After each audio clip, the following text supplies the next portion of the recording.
Not Great Parent Molly, and this is fellow Not Great Parent Nathan. Hello, you were very excited. I know, I really try to put a little energy into it because I think I'm feeling not very energetic today. Are you not feeling energetic? So maybe that was a lot of fake, guys. Yeah, that's right. You're trying, because you're trying to have a great podcast episode. I have a good podcast episode. Well, I don't know. The amount of fakeness you put into true. that felt a lot like greatness. It was a little greatness. Let's just be the boring people we are and let you, the listener, deal with it. Yeah.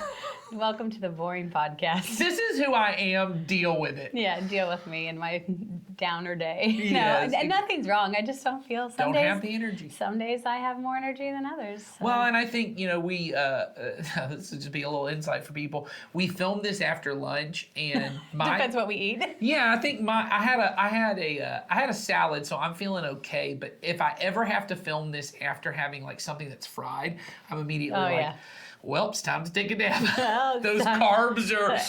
getting a little sleepy and here. You got a Chick-fil-A cup, so it's healthy. healthy. I did go to Chick-fil-A. I made a healthy choice there. There you go, Yeah, and I had lunch with a friend, so that was good. Oh, that's good. So all that's good. So maybe I am just chipper. Maybe it's real. Maybe it's real. So we've come around to Molly's actually in a really good mood. I'm actually in a good place. Yeah, but I think that's good because that's what we're talking about in this, your little segue there works out. Unintentional.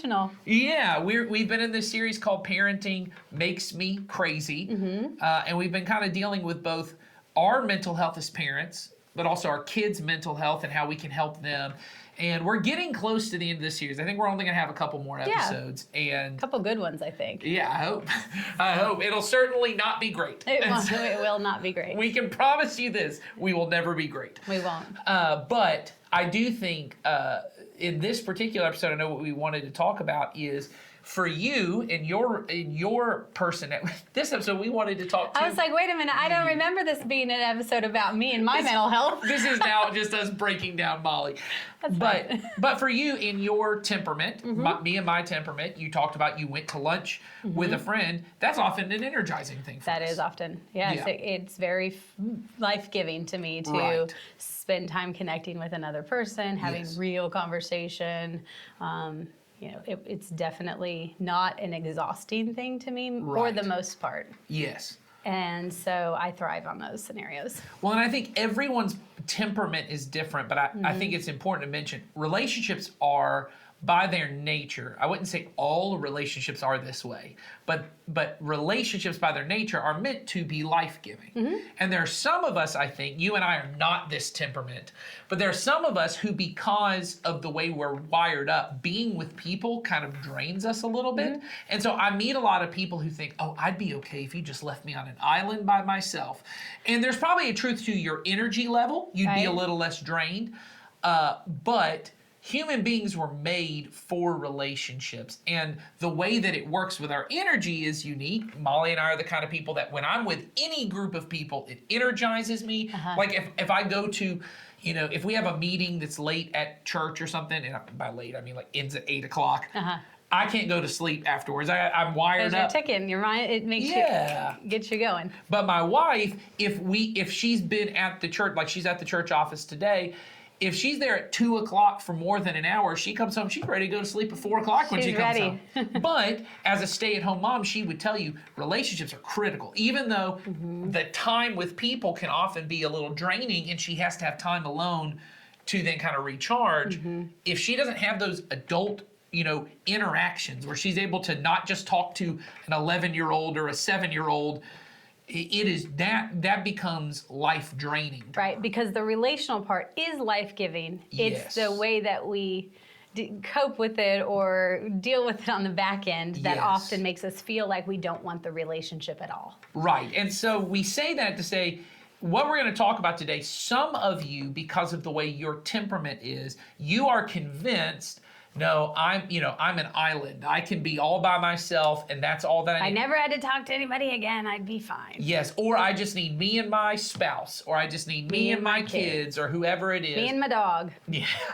That's not the relationships we're talking about, the pet one. No, and so in particular, when we talk about mental health, one critical aspect to us being, we've been talking about emotionally responsible. The way for me to make sure I'm taking care of my mental and emotional health, it is critical for me to have people in my life. Have you found that to be true for yourself? Oh, absolutely. And not just people in general, but people that I am willing to be a little bit vulnerable with. Sure. Maybe not, maybe not all the time Yeah. too much. People that take an interest in me and people that I go alongside with and do things with sometimes. Yes. I think those things are all very important to me. Yeah. And important to my mental health to know that, hey, I have these relationships, but not only are they just between me and that person, but we're doing things together Yes. for the good of other people. That is Yes. that is the most life-giving relationships for me. Well, and I think it was important for us to kind of bring up this idea that we're talking about today of how important relationships are, because to our mental health in particular, because often when people think about their mental health and they think about how am I going to address this, it usually is them alone with their thoughts, or Yes. them alone with their thoughts and a therapist. Right. It's like It's the operative word is my mental health, right? Like we're Yes. thinking my health, and it's everything that goes in my head, and it's all the Yes. things that are happening up here, and I can choose to share it or not, which is true. Right.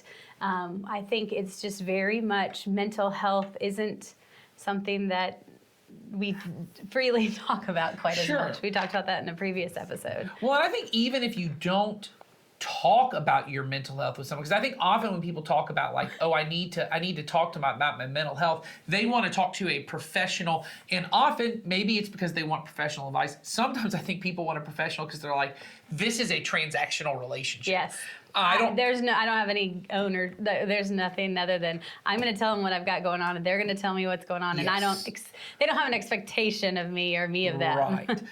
But there is a different kind of thing that is important for our mental health, which are these non-transactional, these deeply intimate, committed kind of relationships. And something I think has happened, we've talked about it a lot in our sermons on Sunday, but I know lots of people are talking about it. There's this loneliness epidemic that is just, it is Huge. Yeah, and it has become really a cancer to our mental health, in that all of the kind of mental health things people really kind of see as dangerous, like extreme anxiety, Depression. extreme depression, or, suicidal thoughts even. Those things grow in isolation. When you are just alone, even if you're just alone with you and your spouse.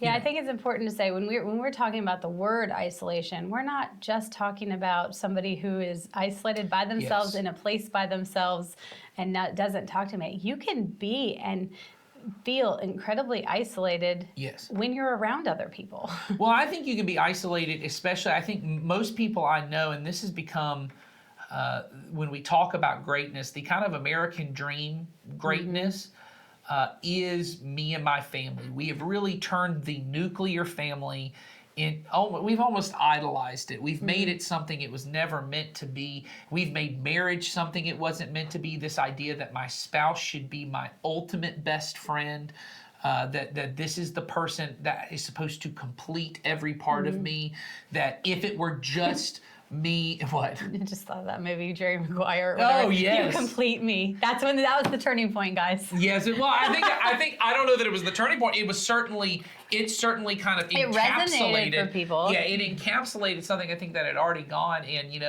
when you read like, so I'll give you like an example of this.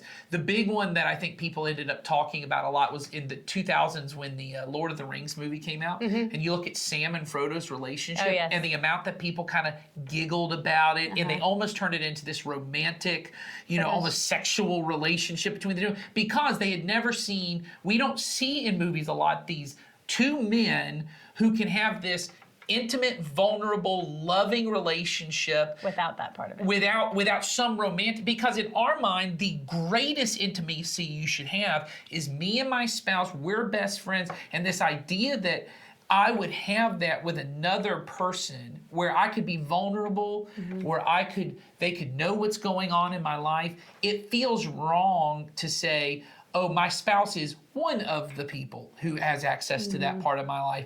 But there may be people, and there are people in my life, and my wife knows this, there are things about my life that there are friends I have in this church that they know about that she does not know about. And I've told her, hey, this is the thing. With the intent of it leading you to a good good things for you in your life. It is ultimately because, and this is the part I think that in even saying that, people go, well, who are you talking about? What is this? Because the idea that most people have is the goal should be ultimately that I and my spouse become the end all be all of my life. The problem with that is that's a lot of pressure to put on another person. A lot. And if you look, once again, if you look throughout the Bible, there seems to be this big talk about friendships, brothers and sisters in Christ, that your spouse is hopefully a brother or sister in Christ, right? But also that you have these other relationships. And I think what has happened is this American dream, which, I mean, we could talk about it a lot, but ultimately it was, you look at like Thomas Jefferson, the idea was everyone gets to be their own king of their own plot of land, and that that it's just them and their family, and they're isolated out, and you got 150 acres that you live on, and you might need things from other people, but you have all your rights to do what you want. Self-sustained, and you have your own rules and your own, and really at the center of that is me. Yes, because the idea behind it was, we can all have the life I want out on my own little piece of land by myself. But the problem with that is that's not the biblical view of life. No, that is not the good view that God outlines for us. And that's what we talk about in here, is living our life good and not great. So living within the goodness as the Bible speaks to, and the examples that we have from the Bible, rather than this greatness that the world today or in the past has even outlined for us. And so it's we're not meant to have a me world, and we're not meant to have an alone world or an isolated world either. And so we have to stop and take a look at our own lives and go, okay, who is in my life? Well, and when you look at what happened in COVID, everyone kind of got the American dream. They just didn't realize it. Suddenly, it was just you and your family trapped in a home together. Remember how that went? And everyone loved it, and it was great. Or maybe. How was it for you? Everyone eventually goes, oh my God, I need, and I think people started to feel pretty guilty about it. It turns out I do need more than just me and my spouse. I do need other people than just me and my spouse to be okay. Does that mean there's something wrong with my marriage? Or I don't really like being here all the time. Yes, it's a little draining. And turns out that this person does not satisfy all the needs I have. And then you go, but I thought that's the way it was supposed to be. And so all these things. And then of course, if you're not married, well, we don't even have a picture of that. We have this, well, I mean, we do, but I would say Christians often don't have a picture of it. Our world does, which is usually you satisfy your needs with whoever's nearby. It's go out and do whatever. You have someone you drink with, you have someone you go out and fool around with, you have a person you do this. For different things. Everyone's got their own thing, but it's not really deep, intimate, vulnerable relationships. And what has happened is, in the middle of all of this, the greatness that we've pursued, which is me and everything I want, it has kept me from being able to have these kind of relationships. And I think when it comes to parenting is incredibly isolating. Oh, it's terribly isolating, because I think it's really easy, one, to think we're the only one that has something going on. So I know when my child was born and he had a medical condition, I decided I was the only one that had ever had to deal with that in that way. And people would talk to me and they would say, I know what you feel, or this was my scenario. And immediately my head went to, well, that is yours, not mine. We don't have anything in common. And so I would shut that person off or whatever. But even the small things, I think, day to day, we feel very much like I'm the only one that has to deal with a bratty kid, or I'm the only one whose child did this or that, or I'm the only one who's feeling like, some of those confessions we talked about in the last thing. I'm the only one who's feeling this or that. And so, one, we already feel we're the only one. And second of all, if we don't have those relationships in our life to talk to people about those things, then we got two strikes, right? We're already feeling isolated, and we don't have an outlet to speak to that. Well, and I think this is why you see these rise of what we call influencers on social media, especially like mommy influencers. I don't know if they're there's everywhere. Like dad influencers. There probably are. But certainly like the mommy blogger, mommy influencer. And what happens is people start to feel connected because for the first time there's someone who will actually say, oh yeah, my kid's a mess and they did X, Right. Y, and Z. And then you go, oh, we're the same. And then they go, buy this bag. Yeah. Because it turns out, and you realize eventually, oh, we're not actually friends. You're trying to sell me something. You're trying to get me to be your follower. And then that becomes even more isolating. This person you finally thought, oh, someone actually said the thing I thought. Right. But it wasn't a person It's that not a you- two-way relationship. It's not to, and it's very transactional. And we were designed to have these relationships where I can be invested in the life of another person and I can be vulnerable enough to say these things I'm scared no one else thinks. And when I do, and they look back at me and say, yeah, me too. Or, not that particular thing, but yeah, we all struggle with something. And Yeah. even being able to say it, there's something healing that happens to our mental health, but also us spiritually, our soul as a person, everything about us.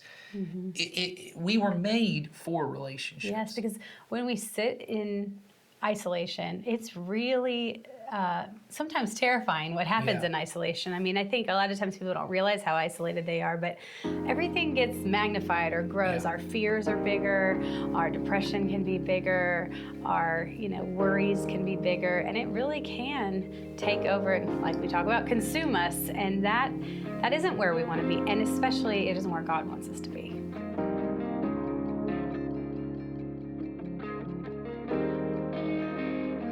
Or what I'm seeing in the counseling space is once you take emotions and you get them out of your own head and you get them out into what I call getting them out into space or laying them out on the table, they start to look and seem quite different than what they sound in your own head. I mean, we've all had this experience probably. I know where you're going with this. I've got these ideas and I'm thinking these thoughts and I'm those internal dialogues that I'm having with myself. or Shower with fights that you're having. or with an something in your imaginary mind person, with an- right?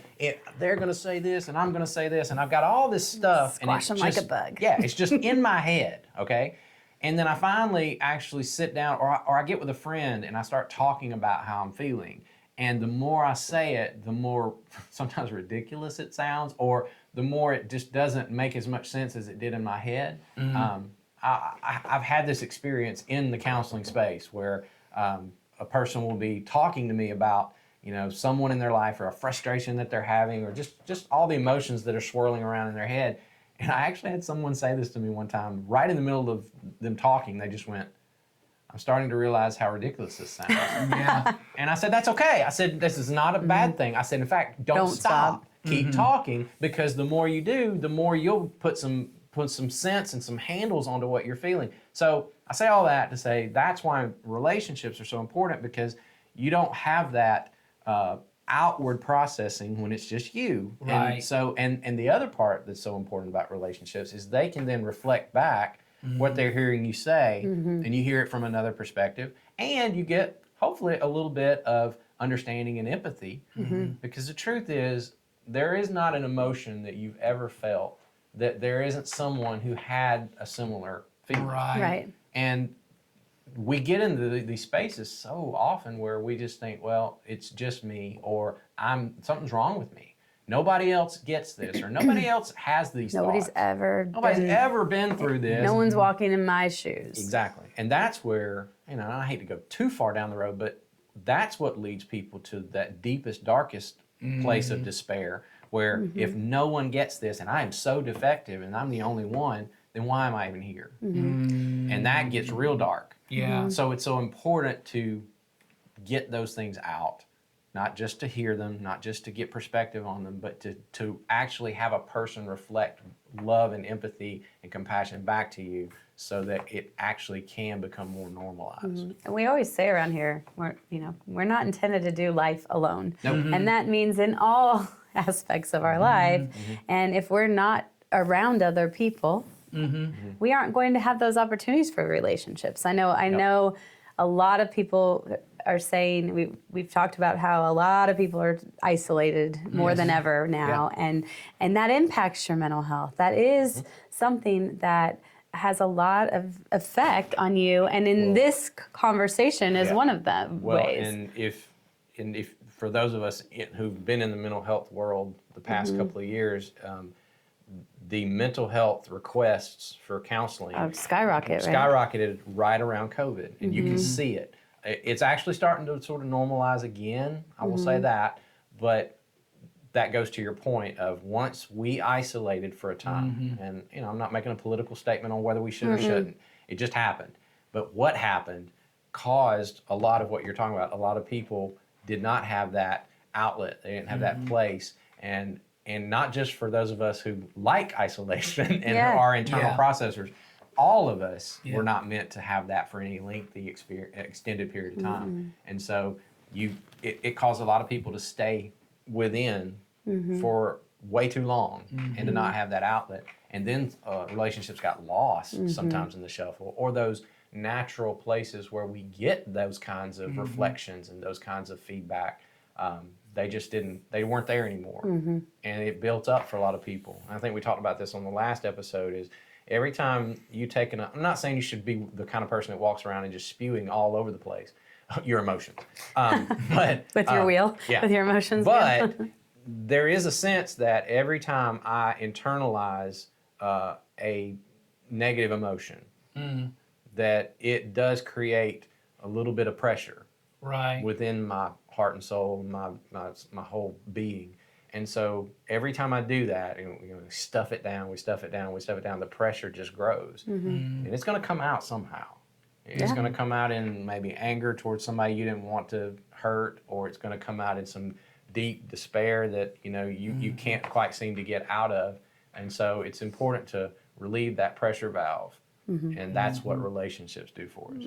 Well, and I think when you talk about what most of us experienced during COVID, but I realized, when I would talk to people, certainly we were all more isolated than we were before, but what became clear to me the more I talked to people is some of us had, and I think a lot of people had already begun the isolation long before COVID. Yes, and what they did. what COVID did was just expose that, because like you said, you have those little touch points of, I'm kind of shooting the breeze with people at work and this, but those kind of deep, meaningful relationships didn't already really exist. And I think that often happens a lot, and we've talked about this on here before. I think parents get in that place a lot where you get so in the weeds of parenting and shooting for greatness for your kids. Well, that means I got to take them to this ball practice and that thing, and my weekdays and my weekends are me just shuffling the kids around. I don't have many And talking to other parents about greatness. Yeah, but mostly in 5-minute things, because we know little this blips here and there. from leading our discipleship program here, where we're trying to ask people to invest in relationships, and there are tons of people that have that, and they go, I see tons of people, I talk to people, I have no meaningful relationships with any of those people, because we're having 3-minute touch points with people. And what happens, I think, for parents a lot of times is, maybe even with your spouse, but if you're a single parent, for sure, there are not many meaningful adult relationships in your life where you could say that, because you don't want to, nor really should you, dump all of those emotions on your kid. So you can't sit with them and say, let me tell you about what I'm now realizing about how my mom raised me and how And this how was they screwed me up. yeah, you don't need to have that conversation with them, but you probably need to have it with somebody. Yes. You probably need to sit with somebody, and it may be going to a counselor, but it also may be sitting with your spouse or sitting with a friend and just saying, man, I'm feeling this. And like you said, even just in the act of saying it, it doesn't even take the other person to say, oh, that's normal, or oh, that's this. You see it in their face, you feel it, and there's this sense of intimacy and connection. And so the reason I bring that up is to say, one of the things we do here as a church is this parent ministry,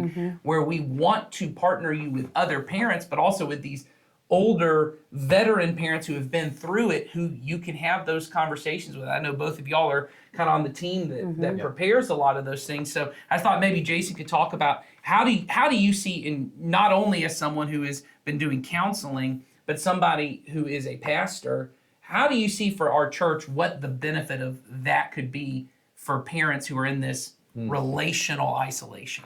Well, it goes back to what we said last time.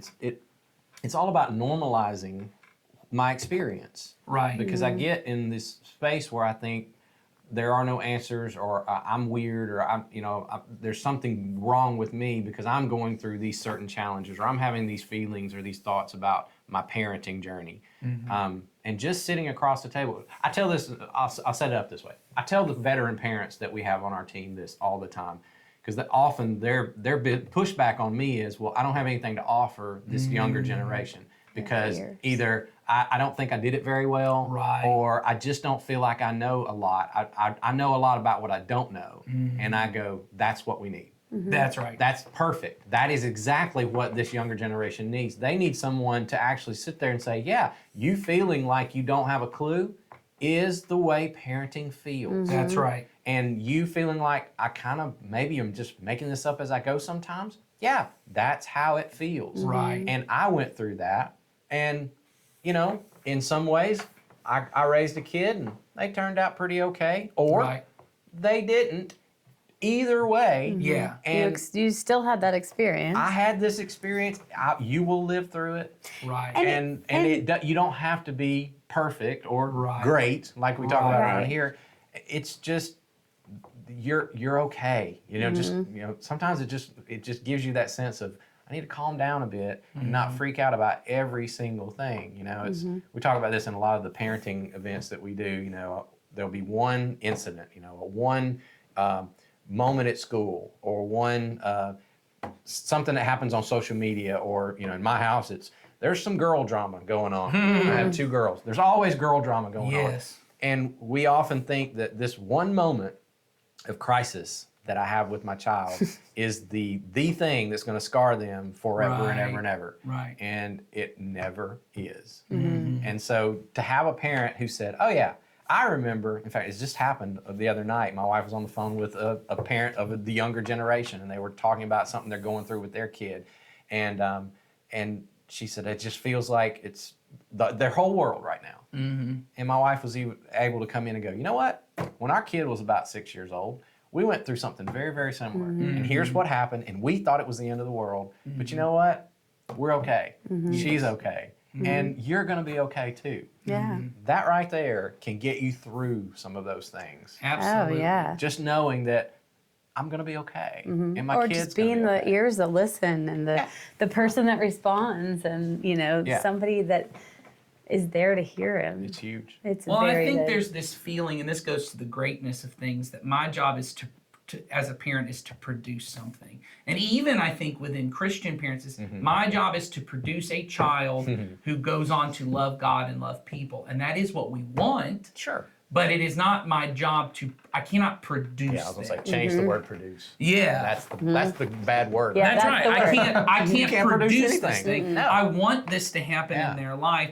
And so what I used to say this all the time to our youth ministry volunteers when I did youth ministry, but now Jennifer and I have to remind each other, going back to the benefit of relationships, is in our marriage we're able to say, I used to say to them all the time, when a kid has a horrible blow up and meltdown, or they're just not behaving the way they're supposed to in a small group, or for our kids just in the house, they're not behaving the way they're supposed to. And then some adult has to step in, the parent or the small group leader has to step in and get on to them, and that kid responds and goes, I hate you, or oh, I'm never gonna come back to this group again, or whatever. And they would leave. I would always come back to them and go, everyone did what they were supposed to do. I said, they're supposed to be disrespectful. They're supposed to not behave. Now, this is the problem. Most of us think supposed to means like morally what they are obligated. No, it doesn't mean they did what God wanted them to do. It's normal. It means this is what is supposed to happen in the life of a teenager, and everyone's going to. There is no way to create a child that never disrespects their parent or never disobeys. And you did what you were supposed to do in being the bad mom, in being the one who steps in and I'm mean, I'm the mean one, because that is needed too. Because the only way they then learn how to not be disrespectful, the only way they learn how to not be disobedient, is to have someone step in and say, that's not okay. And the tension that exists between us, that was also supposed to be there, because that's how I learned to love you. Sure. I learned to love you when I go, that tension that it's like magnets that could push us away is actually what draws us together, because that love that exists us is going to draw us together. The fear I think that exists for parents is, like you said, what if this was the one time I got onto my kid and they really are done with me? What if this is the Or time? they don't like That's me, the yeah. fear. Yeah. And then when you say it to another person and they're able to say, hey, that's supposed to happen, that's gonna happen. And trust me, it's going to be easier than you think. Yeah. Things are going to come back. But to you. I'll guys have say, said- I remember the first time my kid told me they hated me. Oh yeah. And that felt like the end of the world to me. Yes. And that sent me into a, wait a minute. Yes. And I asked that question, did I just cross a line? Did I just create something between me and my child that's never going to Right. recover? I thought that, and that's how it felt in that moment. So I always try to remember that That's when I'm right. when I'm in the presence of parents in a generation before me or behind me, and realize and empathize. Okay, I know how that feels. I know you think it's the end of the world. I know you think you've lost your child forever. My kids said they hated me too. Did you Right. not tell your parents you hated them? I did it all the time. I don't remember, and see that's the thing. You don't even remember. I don't remember. Yeah. I'm sure I did, Yes. or at least at the You're if I confident didn't- you did. If I didn't say the words, I did. I do remember one time when I was a teenager, me and my mom had an argument, and I was going on a trip with my youth group at church, and I said something to her. I don't remember what I said, but it brought her to tears. And I got out of the car, and I got onto the church bus with a friend of mine who was in that same youth group who had a horrible home life. He did not have a good relationship with his parents. And I sat down next to him, and he saw my mom crying. And he said, I'll never forget this. He said to me, if I had a mom like yours, that woman would never cry. And it shaped me as a teenager, and I went, maybe I need to reevaluate what I'm doing. Right. It had nothing. My mom didn't do anything wrong. She took the brunt of that moment in her life, and I don't even know if she remembers it. I haven't talked to her about it. I don't want to talk to her about it. I'm ashamed of it. Yeah. But that moment, I got that he was somebody who was a little bit older than me. In that he wasn't a leader in the youth group, but he was quite a bit older than me. He was like, I was in middle school. He was like senior or maybe just graduated.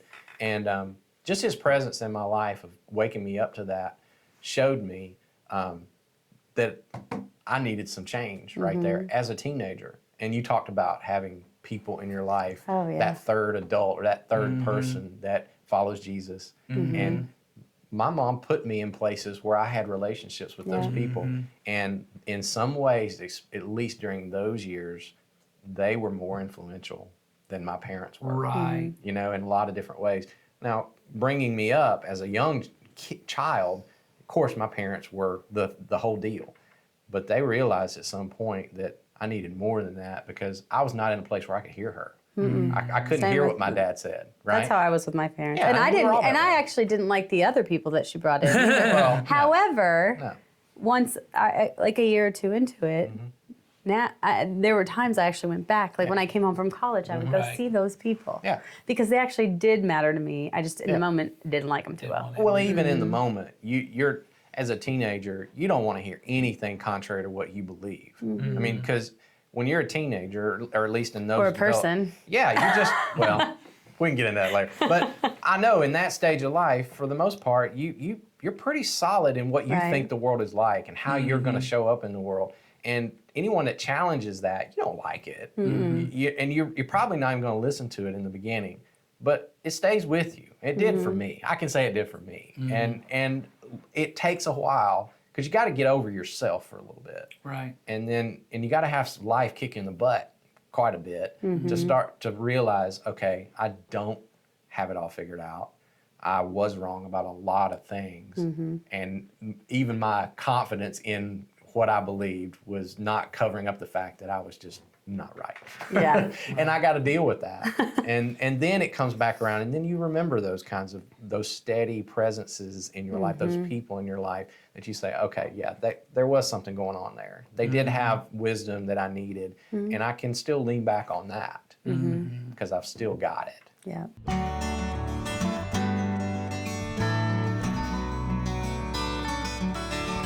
All right, well, today we have Sawyer Hewlett with us. He's our student pastor, and we just want to talk a little bit about relationships and why they're important and kind of what we do as a church to make sure that we're connecting and helping establish those, providing opportunities for people to establish relationships Yeah. and relational connection. And so as a church, we do this in various ways. So we'll start with, I guess, adults. Let's talk. Yeah. You can talk a little bit about adults, and then Yeah. I'll speak about children and you can speak about students. Well, this is why we're always asking people to go to the Next Step Center. I know for many people who are a long time at our church, you've not needed to go to Next Steps, so you don't know. But the primary purpose behind Next Steps is we're trying to get people into relationships. I mean, there's lots of different involvement in our church, whether it be serving teams, small groups, and all of that is important for the individual to be able to kind of express their faith in that way, to serve and to be involved in a small group. But really, key around all of that is these relationships that they can build in those, that there is something that happens when you serve shoulder to shoulder with somebody, and then when you're face to face with somebody in a small group, there's different kind of relationships that get built there. And in doing so, we're creating opportunities for you as a parent. And I would even say in our parent ministry, it's really built, you know, and I know we talked about that with Jason, of having these places where you can look at another person and say, I guess I'm not crazy. Right. You know, I'm not the only one. I'm not the only one. Yeah. So I think. Or you might be the only one, but there might be somebody that says, okay, you're the only one dealing with that, but I'll come alongside with you. Sure, that's I'll right. come alongside you for that, or I'll just be here. That's right. So I think it's critical for adults, but we also do the same thing for our kids and our students. So what's it look like in See Kids? So in See Kids, it looks like we provide consistent environments for them and alive, exciting environments that they feel welcome in, that allows them to feel comfortable. And then we connect them with different leaders on a consistent basis. Our activities always involve some kind of connection activity where they're just spending time with an adult, usually 2 to 3 in each class, depending on what's going on. Then we teach the curriculum and things like that. But at the end of the day, the most important things that happen on a Sunday morning in See Kids is relationally based. Yeah, and I would say if you're a parent, I know for me with my kids, I really try to emphasize all the time how much I appreciate and how much I, love these leaders that are investing in them, both to the kids when they tell me a story. I'm like, oh yeah, isn't Miss Dana so great? Or, right. Oh yeah, isn't Mr. Joe so cool? Or whatever it is. But also to those leaders, I want them to know, hey, what you're doing is making a difference in my family and in my kids' lives, because I want at that age, my kid most likely, and my kids struggle with a lot of different things. But as far as their mental health struggles, it's never that huge in those elementary ages, unless something has really kind of tragically happened.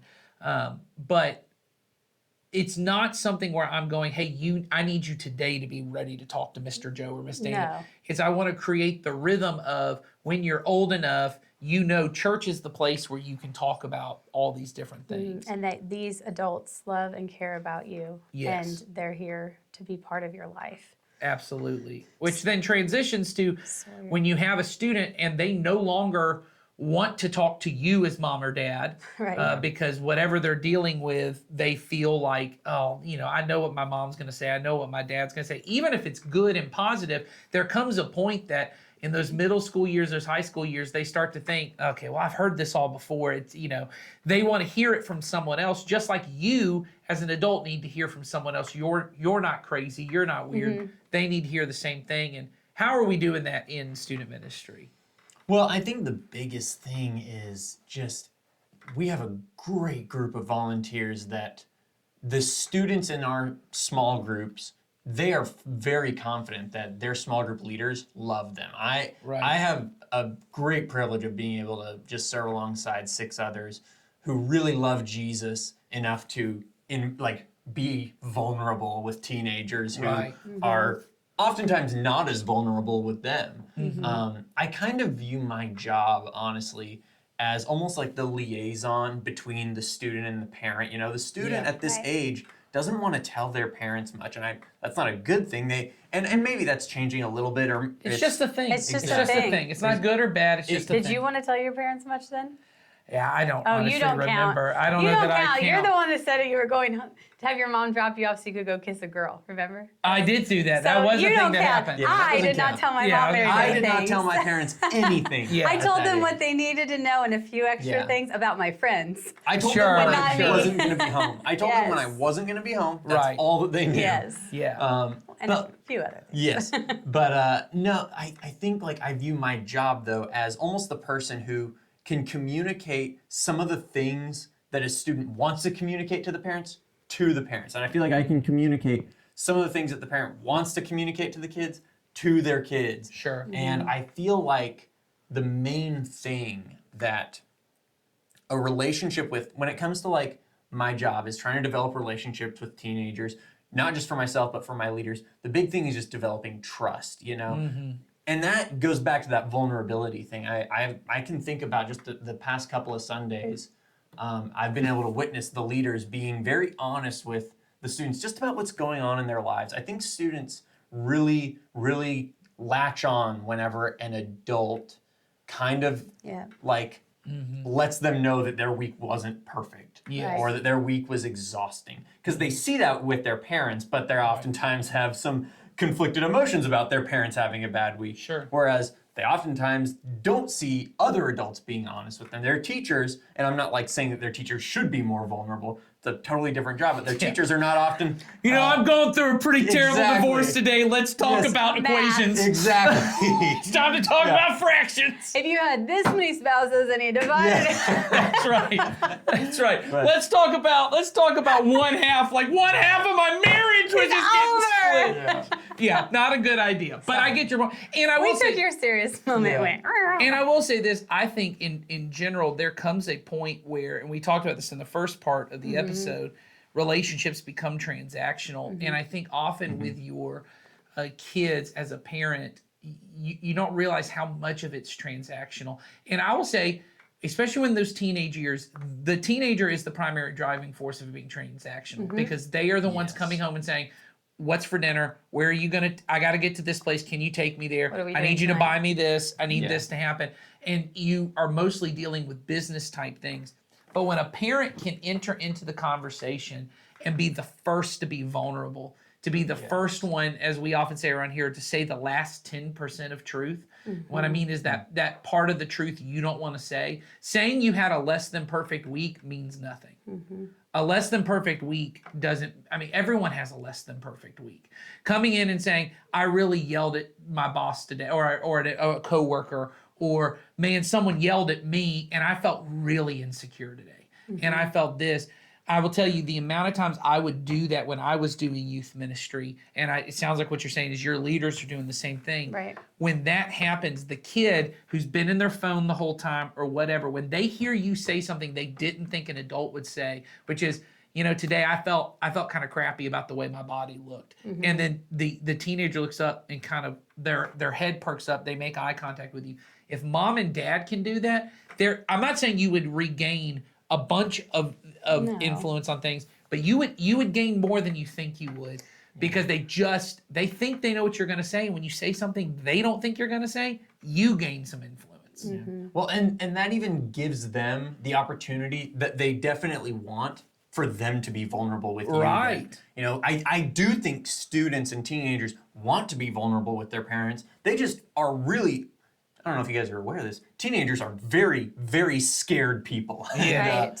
Certainly very insecure. Yes. They are very Yeah. insecure. So I would say that the environment and the Yes. opportunity you guys create in student ministry is that vulnerability with leaders, but also with the students themselves Yes. amongst each other. Yes, to also exactly. begin to develop relationships or Yes. expand or create more vulnerability in certain relationships that ultimately we want them to have. Yeah. And you want this. I know so many parents who, because your life is so busy, and honestly, I didn't see this when I was doing youth ministry, but now that I have a kid who's in preteen years, I can see it. You used to have this really sweet, vulnerable kid. I mean, that's just the truth. They were very sweet. They told you everything. They told you things you didn't want to know. Oh, yeah. In fact, my wife and I now regularly say that about our youngest two right now, because they're in the same grade and they're at the same place where they tell me all kinds of stuff. And there's part of me that goes, please stop talking. Yes. You're talking all the time. And my wife and I will go, there's going to come a day where they're not going to want to tell you anything. And my oldest is kind of at the beginning of that. And I can see how, you're already going to be at church on Sunday, so you don't mind bringing them to small group. But when there's a student event and it's on Sunday afternoon and you go, you know what, this is lunchtime with the family and I don't get any time with them anymore and I don't want to give that up. Or, they've got a small group event on Friday night and Friday night's always been movie night for us and I don't want them to go do that. Or, I don't want to lose because I don't have any of that time anymore and you're really trying to grasp onto that time. I'm telling you, if you would be willing to loosen up your grip a little bit, and you would let them be invested in these leaders, it will pay off dividends for you in ways that you will never even know, maybe, because they will tell the leaders things that are going on with them, and the leader will handle it, and you won't ever even know it happened. But your result will be a kid who grows up with a little bit more confidence, a kid who grows up feeling a little bit more secure, and most importantly, they will have more grounding in their faith, so that at some point you will look back, hopefully, and you'll say, you know what? There's a lot of things I may not have gotten right as a parent, but the one thing I know is, man, I really invested in their relationship with other adults, because they are going to find someone to talk to. Oh yeah, for sure. And often the people, and this is why I think teenagers love their friends. The reason teenagers love their friends is the same reason people fall in love in rehab. Okay, here you go. It's the same reason. The reason.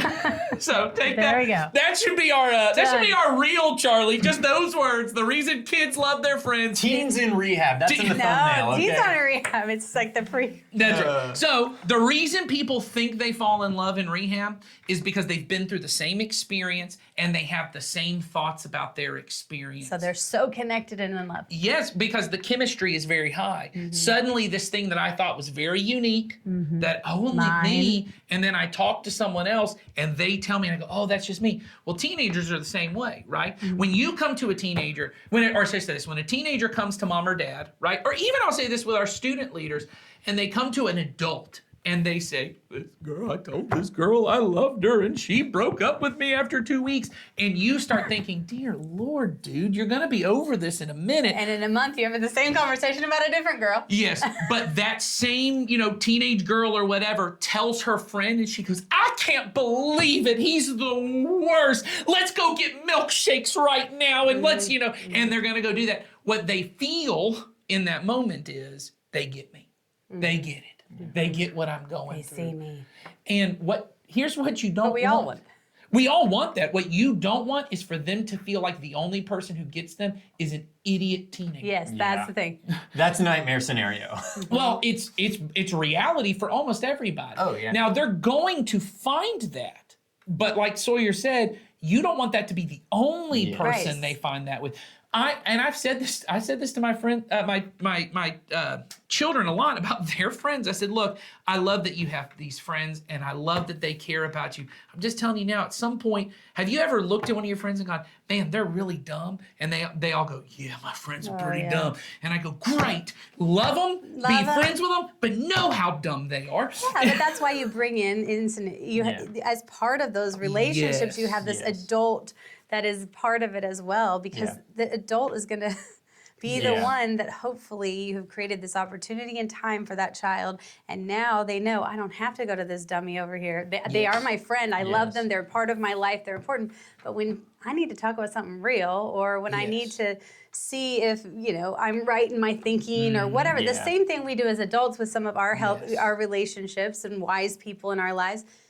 You want the kids to be able to do that. Yeah. I say all the time that my parents they were leading in our student ministry, and I could not stand my mother in that moment. And she and I talk about it now. It was just not a good time for us. But what saved me, it was the fact that there were other leaders. Yes. And so I couldn't understand how some other people thought my parents were awesome, but I also thought other people were, and it made me realize, okay, well, I don't really like everything my mom has to say, but this lady over here who's saying the same thing, to be honest with you, I can hear it from her. Well, and I do think there's that moment, and every youth leader's experienced this, every parent has experienced it, where either, the kid comes home and says to mom or dad, oh, guess what Mr. So-and-so said, they're so brilliant, and the mom or dad goes, oh, I've been saying that the whole time, whatever.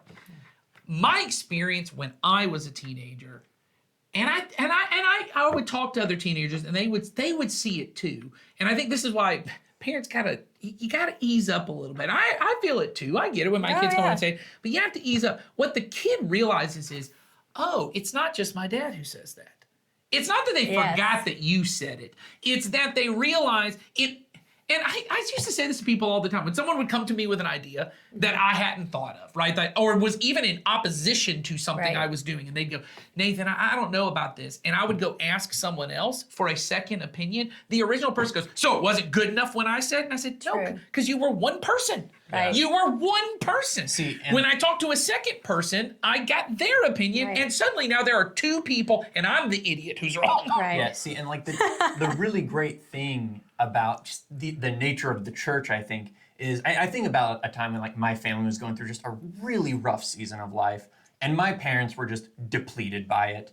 I remember like my parents were like trying to be like, Sawyer, don't give up on the church and all that stuff. And I was like, whatever. And I remember like See, very that's- Parents distinctly- sound I like don't. that. My parents sound nothing like that. But here's the thing. That's Why how did they sound like we all Goliath have a from sentence. Davy and Goliath? We all have a sentence Okay. that our parents said on repeat. Yeah, that is pretty But bad. goodness gracious. Oh, Davy. But no, my Make your dang point. it, you just torpedoed this whole conversation. No, you did by doing Yes, the voice. I'm not gonna lie. Fair enough, I didn't fair hear enough. a word. What did you actually say? Because I could only Yeah. hear the. He said, sound. "Oh, Sawyer, don't give Yeah. up on the church." That's it. That's it. It's like that whale that comes out in Elf. Oh. Hey, buddy. Charlie feels the need to cut all of this out.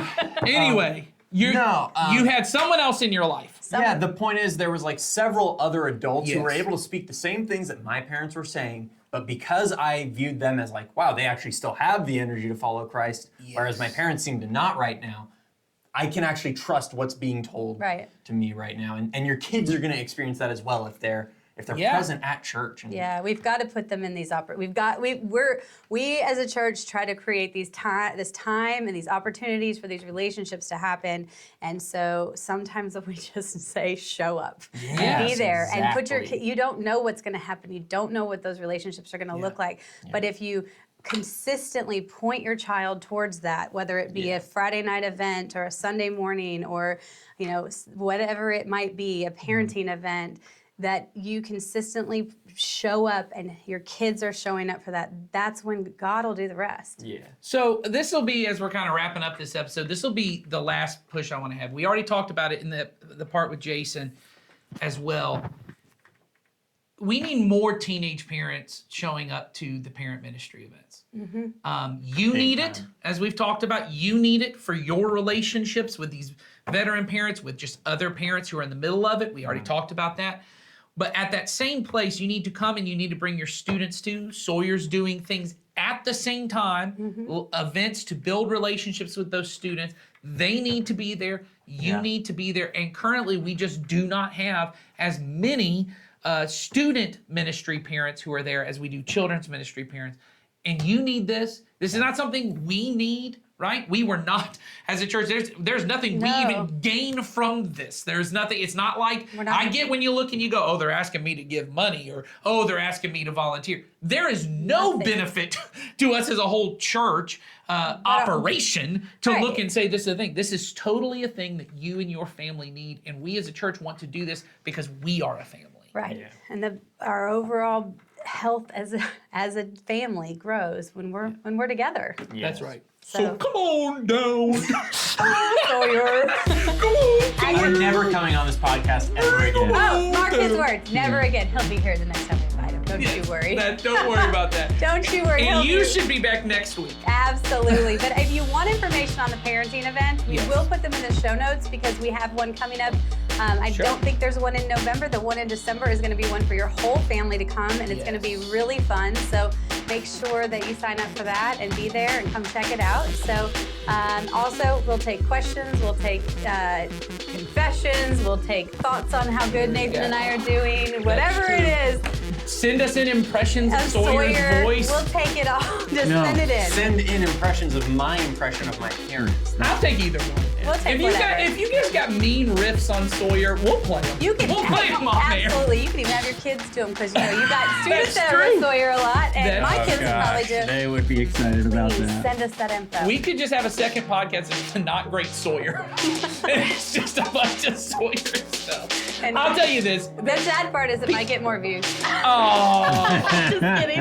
that's true. That's I'm kidding. Thank you guys for being here with us today, and we will see you next time. Have a good day.